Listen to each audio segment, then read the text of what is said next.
কাজ শেষ করে রুমে যাইতেছি।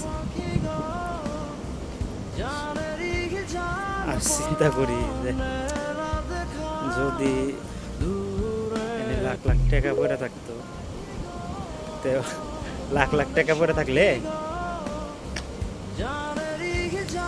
অর্ধেক টাকা দিয়ে দিতাম গরিবদের, আর অর্ধেক টাকা অর্ধেকের অর্ধেক দিতাম ফকির মিসকিন।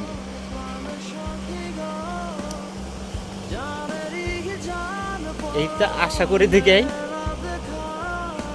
আল্লাহ আমাকে দেন। আর যারা টাকা নিয়ে বিল্ডিং দিব, মানে টাকা সুদি করে রাখবো, তাকে দিব।